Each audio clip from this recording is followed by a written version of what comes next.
I want to explain to you why you are perpetually stuck on a goal that is extremely important to you or to those around you.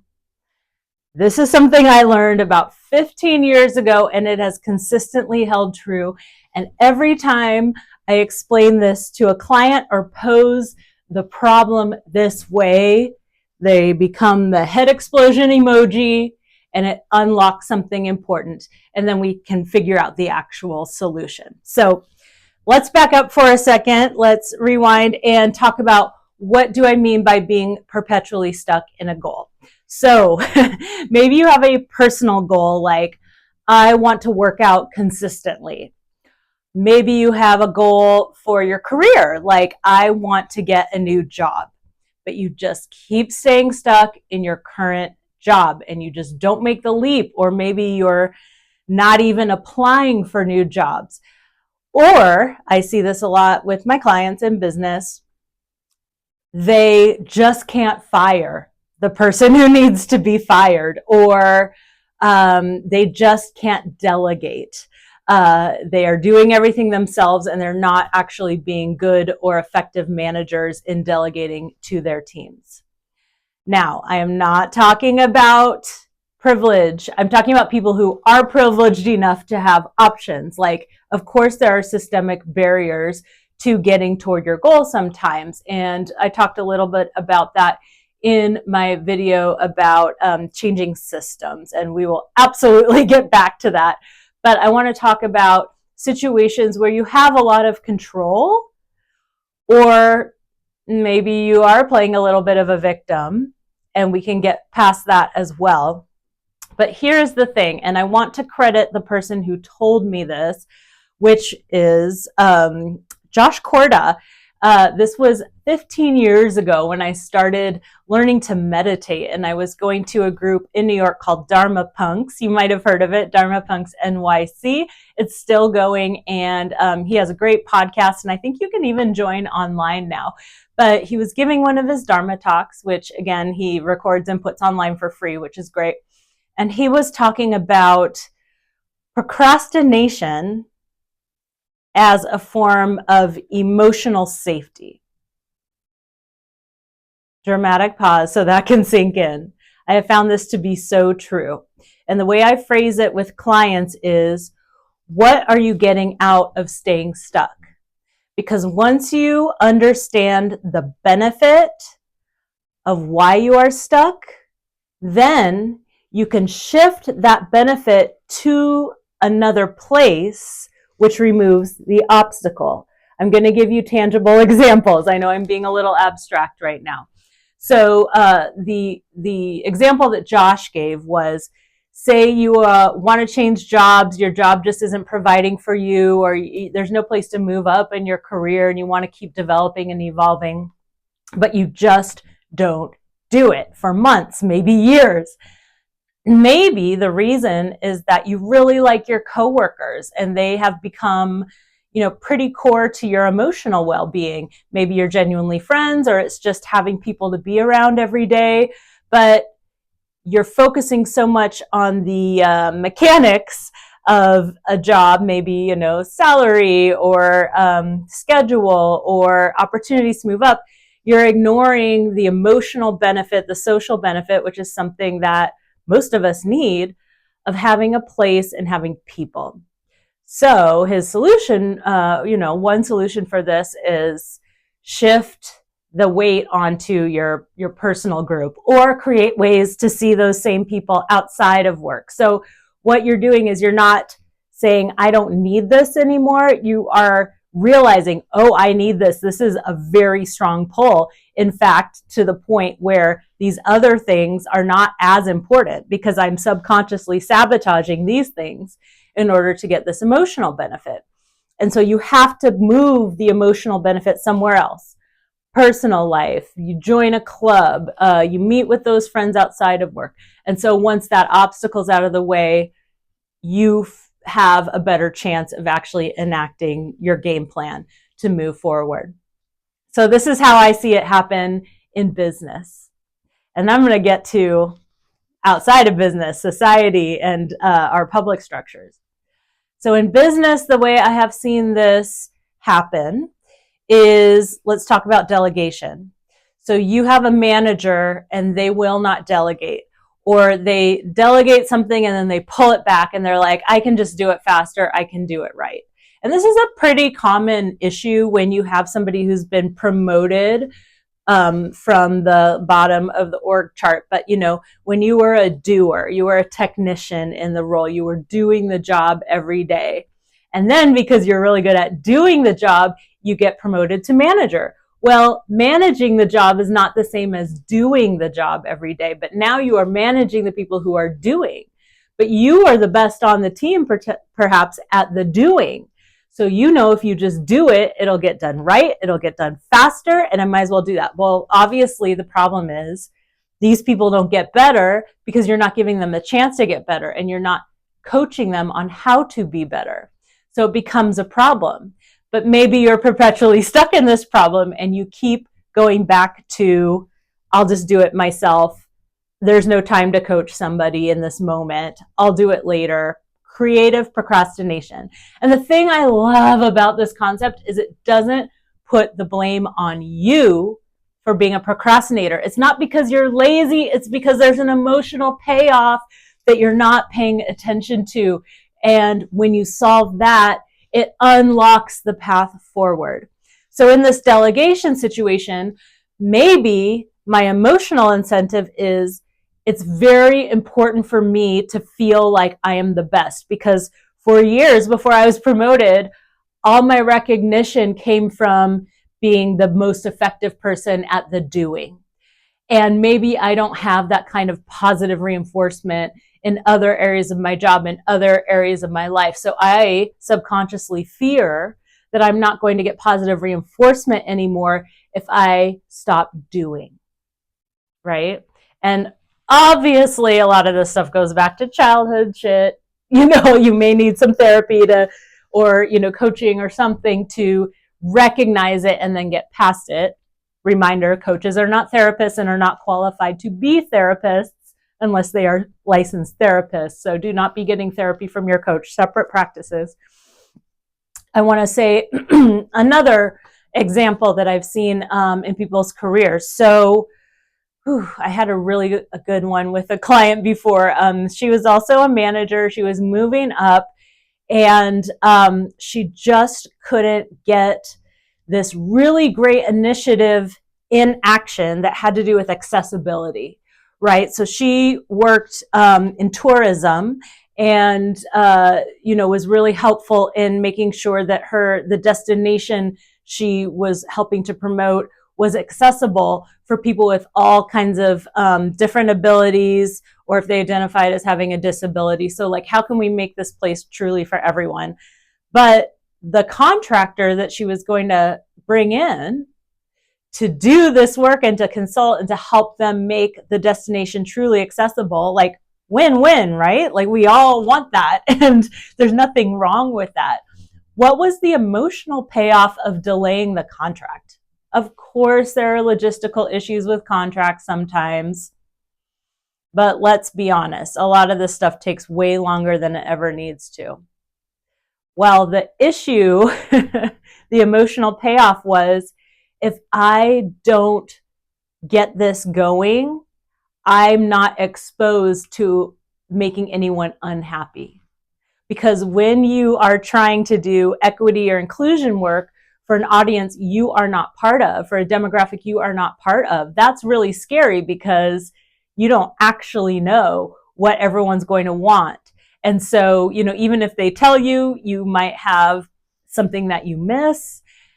And so if you don't do anything, then in a way, you're not exposed to being criticized for doing it wrong. So you have to be braver.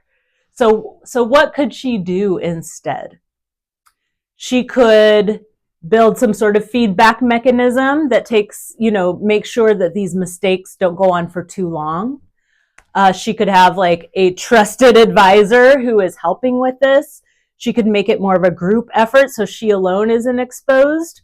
Or she could just find other ways to get other things right so it didn't seem like all her eggs were in this basket.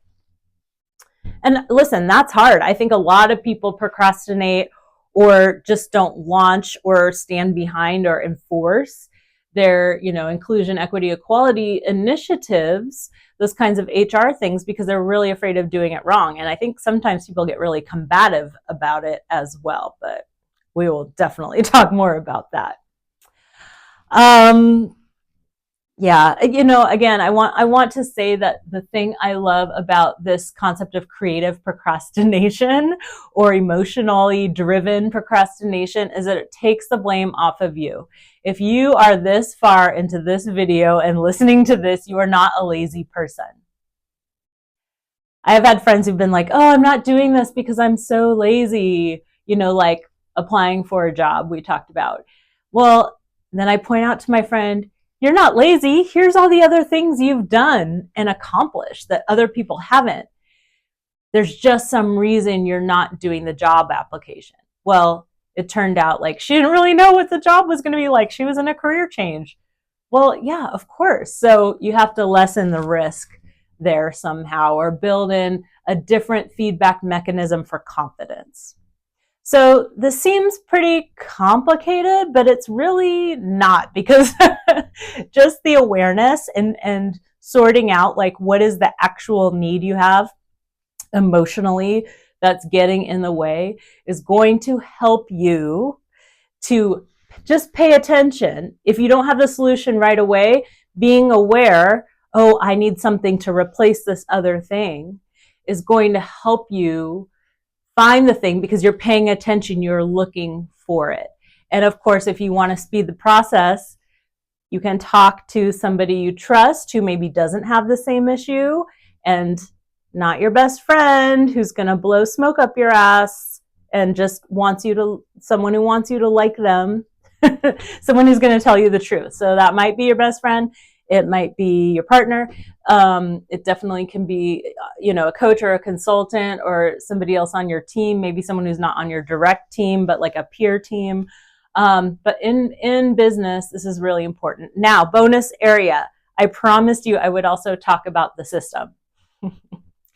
So what I see a lot where I live at the level of like city government, county government, we have a metro government and state government, and also in nonprofits, infinite community engagement, infinite stakeholder engagement, focus groups, convenings, ideation, brainstorm, recommendation reports, and almost none of it gets implemented. And, at Pregame, at my business, we say accountability is the game changer. Even having a game plan or strategic plan, it's only as good as its execution. So yes, it's important to make a plan, but it's the most important to take action and measure that action and have a deadline around it. So, that's the work that I do in my business. But what I see a lot around here is this reluctance to take action. And it's both the system and the culture that's causing that. So the cultural problem is that people want to be liked more than they want to be effective. So I'm very drawn to, like when I'm voting, I'm drawn to people who will say the hard thing, that will say, I don't mean they're trying to get clicks by being controversial. I'm saying they're telling the truth, even if it's a hard truth. That's my style. And guess what? You're not always liked if you do that. It's a lot easier to be liked than to be effective and get the job done. There's a culture of if you fail, you're canceled, right? You don't get to fail. You don't get to iterate. The way around that, I think, is to have some quick, like sure wins that kind of buy you some time to do the more important work of fixing the whole system or the long-term problem. And just people lack the political will to step out and actually solve the problems. Now, of course, the systems are also a problem. If there's a long-term problem that realistically is going to take a while, like building affordable housing, and you only have a 2-year term, you're not incentivized to fix the bigger long-term problem. You're incentivized to do a pretty good job, get some super quick wins, which is usually small almost meaningless stuff in the first year and spend the second year fundraising, because the person who raises the most money pretty much always wins. That's the system that we're in, right? So it takes both the willingness and sometimes the emotional security to step out, right? That's why sometimes a lot of the elected officials that we have, especially in my state, because let's say you're a state senator or legislator, they don't make a full-time salary.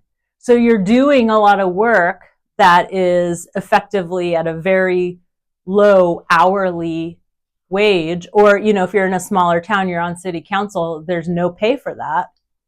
So what's your incentive really? Is your incentive to back up where you are getting paid? Is it to do the least amount of work possible? You know, I'm not saying everyone's like that. I know plenty of people who legislate with integrity. But I'm saying that that system is an issue when you're setting people up for their incentives to be in the wrong place. And the other thing you get is, and this is what I was about to say, people whose money is elsewhere. So your spouse is really the breadwinner. You're retired already, and so you don't have to worry about that. And actually, that can provide the emotional security in order to fully focus on the job. And that's damaging to the system.